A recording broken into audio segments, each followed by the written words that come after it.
Greetings, children of the screen. Your friendly neighborhood nerds come here once again. So yeah, guys, at about 7 a.m. this morning, I finished watching Netflix's new original series, Lost in Space, and I thought I would share some of my thoughts with you guys. So just a warning, there's going to be some slight, but hopefully not too much adult language in this. Anyway, moving on. So for those of you who don't know, the Lost in Space, this new iteration, is set in the year 2046, where an extinction level event is about to hit Earth. So humanity picks a select group of families and sends them out to colonize a new planet. And en route, something goes wrong, and our entry point characters for this series, the Robinson family and their craft, the Jupiter 2, gets pulled through some kind of rip in space, and they crash land on an unknown planet where they are uncertain what happened to the rest of the colonists or what's going to happen. And it's basically just them trying to survive on this planet and figure out how to get off of it and get back to the planet that they're supposed to be colonizing. So yeah, I'm just gonna go ahead and jump in here. I really enjoyed the series. Like I said, I started watching it last night with no intent of finishing it, and by 7 this morning, I was done. So first, I want to talk about a few things that I thought the show did well, and then as anyone who's listened to any of these know that no matter how much I like something, I can still find things to nitpick and bitch about. There's only a few in here, so let's cover the good stuff first. So, number one, the first two episodes of this show are directed by Neil Marshall, who, for those of you who don't know, he's the guy who did The Descent. And man, he really builds the tension and it's so high. Those first couple episodes are so high strung and so tense and all the right beats to set the tone for the survival aspects of the show. He was just absolutely the perfect, correct guy to do this. Also, the cast is really, really, really strong. Molly Parker plays Maureen Robinson. Toby Stevens plays John Robinson. Taylor Russell plays Judy Robinson. Let's see. I think it's Mina Sundwell plays Penny Robinson. Maxwell Jenkins plays Will Robinson. Parker Posey plays this version of Dr. Smith, also known as June Harris. And Ignacio Saracchio, I think is how you pronounce his name, plays Don West. And these are kind of our main characters, and they are all just absolutely fantastic.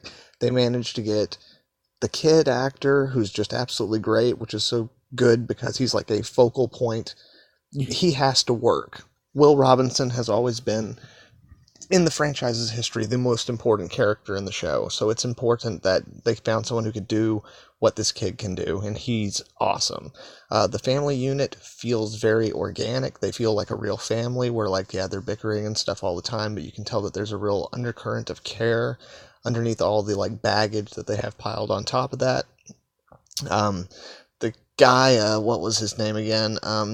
Don West, basically plays this show's, basically, he's this show's Han Solo, and he just absolutely kicks butt in that role. I would take this guy, as much as I love Home Dude, who plays Poe Dameron, man, I'd take this guy over Poe Dameron any day of the week. Again, and then Parker Posey, she is a very different take on the Dr. Smith kind of character. She's doing her own thing, and we'll get to her more in a little bit, but I want to say that her performance is really strong, just like everyone else in this show. Really solid cast who, the majority of the time, the writing is really solid for them, but even when it's not, the performances really overpower any shortcomings that the dialogue or some of the scenes might have. They're all just absolutely fantastic. And like I was saying, the writing itself, the individual stories for each episode are really interesting. They really pull you into it and keep you tense and involved and make you want to keep coming back. Perfect show for binge watching from the writing perspective. Like I said, there's a few little things here and there, it's not perfect, but overall it really works at the show it's trying to be. And the directing as well, there were a couple of shots here and there where I was that's kinda, that's not great, but in general, the show creates an atmosphere and a tone that really helps you just get sucked into the world. The effects were really great. I was really worried because some of the Netflix original series, the effects are, and like some of them in this didn't quite hold up, but like the effects on the robot was really cool, man. Like I was worried with the redesign on the robot because it looked way too different from the classic robot. And but no, like the way they did it and the way that they characterize him, it really, really, really, really works. And even beyond just like the mainstay cast, I'm gonna try to stay out of like big spoilers here, guys, but like if you watch the trailer, like there are other colonists, as I mentioned earlier, and they do end up finding some more of them. And even those characters, while like they don't get a lot of screen time, are very well established and developed, and like not all of them, but like the focal point characters, the side characters, they do get arcs within this season, which is really nice and something that you don't really see or get. And as I said, I've watched every iteration of this franchise. Hell, I saw the 1998 movie like 3 times in theaters. I was like 13 years old and like completely enamored with the girl playing Penny in that one, so go figure. But anyway, the point is like they managed to take a core concept and expand it in a really and like unfold it in a really interesting and different way and do something that while it's very reminiscent of other things that are popular right now, it still manages to kind of do its own thing. So let's talk for a second about a couple of things that didn't work for me. So number one, the Dr. Smith thing. Again, I'm not going to do any huge spoilers, but this is something you find out pretty early. She's not really Dr. Smith. She like steals someone else's identity. And that definitely works for the character she's playing, and she has many of the qualities of the original Dr. Smith and, the previous movies, Gary Oldman Dr. Smith.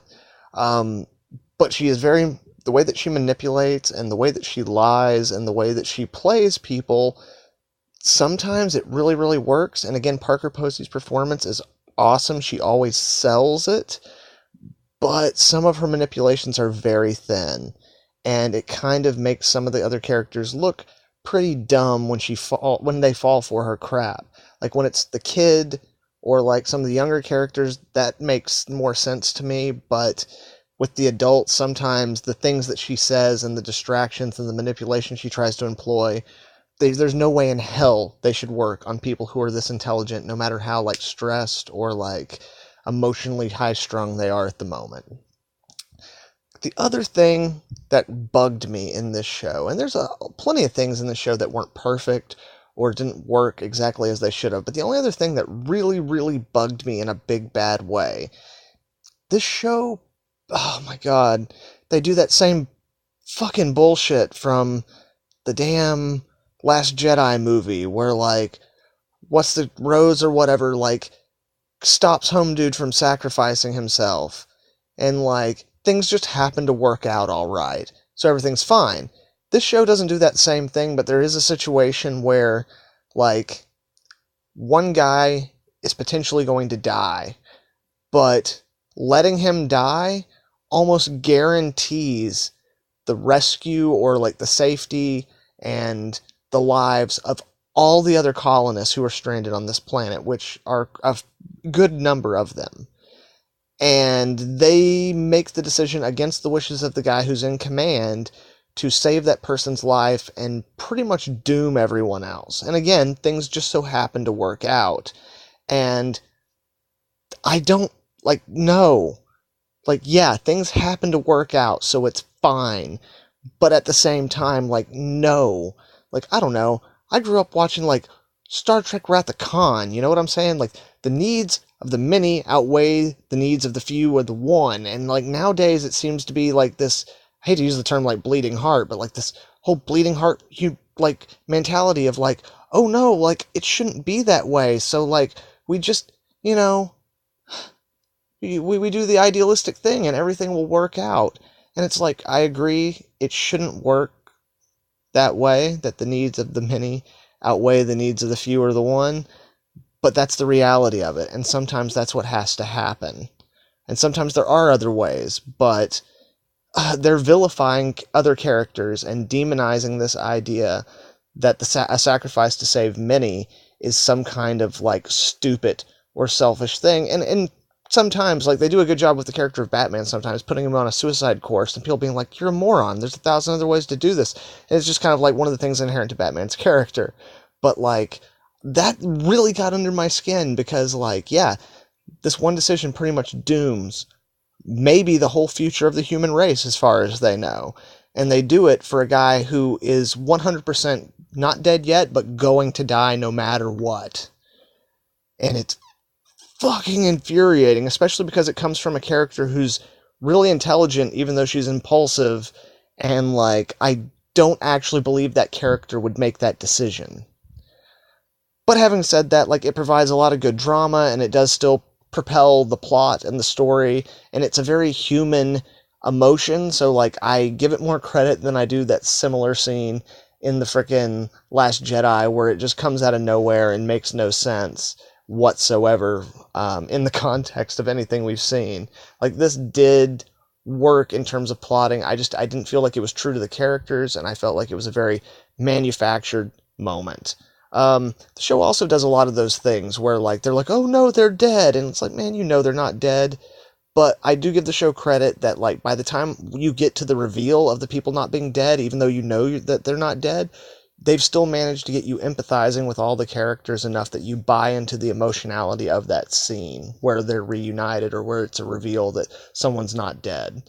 So yeah, all in all, guys, like I said, those two little nitpicks that I had, but, like, overall, I really enjoyed the show, and I cannot wait for them to do another season. I really hope it gets enough stuff going for it that, like, it does get another one, because I've been saying for years, like, the best reboot of Lost in Space was actually Stargate Universe, and they canceled that stuff hard, on the middle of a cliffhanger, and that's kind of one of the things. I love Stargate, and I always thought it'd be cool to have, like, a more gritty, real, lived-in kind of Lost in Space story, which is what this show's doing, and that's definitely what Stargate Universe did. But Stargate Universe is a whole nother video. All in all, guys, I really liked Lost in Space. But what did you guys think about it? Have you watched it yet? Let me know down in the comments below. And if you like this video, please leave a like and share it with some friends. That's more important now than ever, with everything YouTube's been changing up on us small YouTubers.